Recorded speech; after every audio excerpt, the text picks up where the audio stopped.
आला हजरत की बारगाह में वो एक शायर ने कह दिया ना कि शान यूसुफ जो दबी तो यहीं आके दबी, आला हजरत जलाल में आगे उसको रोक दिया। फरमाया खबरदार, ये तू क्या कह रहा है, शान यूसुफ जो दबी तो यहीं आके दबी। उसका मतलब ये था कि हजरत यूसुफ भी बड़ी शान वाले हैं, लेकिन मेरे मुस्तफ़ा की शान के सामने उनकी शान कुछ भी नहीं है। लेकिन उसने अल्फाज ये बोले, हजरत यूसुफ को अल्लाह ने बड़ा हुस्न दिया था। वो मियाँ साहब कहते हैं 3 महीने रजी खलकत वेक यूसुफ कनानी, पर जिन्ना मोहम्मद अरबी डिठा रजे दुई जहानी। मिस्र में कहत पड़ा ना, तो जब लोग भूखे मर रहे थे, प्यासे मर रहे थे, कुछ खाने के लिए नहीं है, कुछ पीने के लिए नहीं है, तो फिर कहते हैं कि एक निगाह हजरत यूसुफ अलैहिस्सलाम के चेहरे पे जो डाल लेता था, 3 महीने तक ना उसको भूख लगती थी ना उसको प्यास लगती थी। तवज्जो चाहूँगा यार, ज़रा तसव्वुर तो करो वो कितना सोना नबी होगा, वो कितना हसीन नबी होगा, कितना महजबी होगा। तो उसने कह दिया शान यूसुफ जो दबी यहीं आके दबी। मेरे आला हजरत जलाल में आगे फरमाया यूं ना कहो बल्कि यूं कहो शान यूसुफ जो बड़ी तो इसी बारगाह से बड़ी। शान यूसुफ जो बड़ी तो इसी बारगाह से बड़ी, इसलिए कि मेरे आका शान दबाने के लिए नहीं आए, मेरे मुस्तफ़ा शान बढ़ाने के लिए आए। तो मेरे आका ने अहले बैत को भी बढ़ाया है, मेरे आका ने सहाबा की अजमत को भी बढ़ाया है। यार इससे बढ़कर हजरत अबू बकर उमर का मकाम क्या होगा। पीर नसीर ने कहा था नाम आते ही अबू बकर उमर का लब पर तू बिगड़ता है वो पहलू में सुलाए हुए है। मेरे आका का फरमान है मंजारा कब्री फलाहुल जन्ना, और एक रिवायत है मंजारा कब्री वजबत लकल जन्ना, और एक रिवायत है मंजारा कब्री वजबत लहू शफाअती। मेरे आका ने फरमाया जिसने मेरे रोजे की जियारत की उसके लिए जन्नत है। फरमाया जिसने मेरे रोजे की जियारत की उसके लिए जन्नत वाजिब है। फिर फरमाया जिसने मेरे रोजे की जियारत की उसके लिए मेरी शफाअत वाजिब है।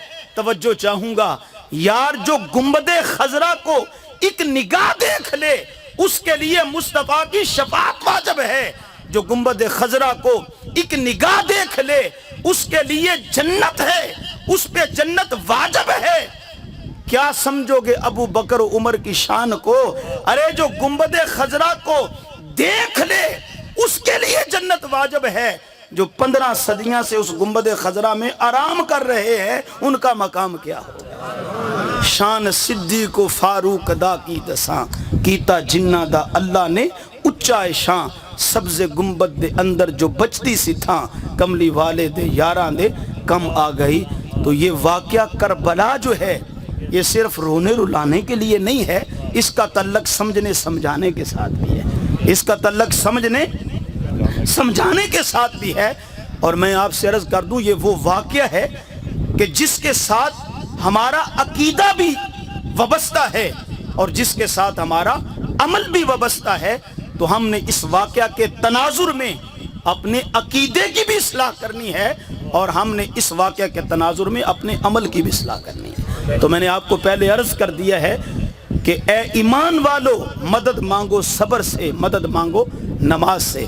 मुश्किल वक़्त आ जाए तो बेसब्री शिकवा, ये मेरे हुसैन का करबला में पैगाम था। इमाम जब शहीद हुए अल्लाह अकबर, और जो भी कुर्बानी पेश करते तो मेरे इमाम यही अर्ज करते थे मेरे मौला मैं तेरी रजा पे राजी हूँ, ये बता तू भी हुसैन पे राजी हुआ या नहीं हुआ। और फिर आप उलमा से सुनते हैं कि जब इमाम की शहादत होती है तो सर सजदे में है, सजदे में सर उन्होंने काटा है, और जब सर सजदे में रखा था तो आवाज तो आ रही थी ना, इस नवासे पर मोहम्मद मुस्तफ़ा को नाज है, इस नवासे पर मोहम्मद मुस्तफ़ा को नाज है, इस प्यासे पर अली शेरे खुदा को नाज है।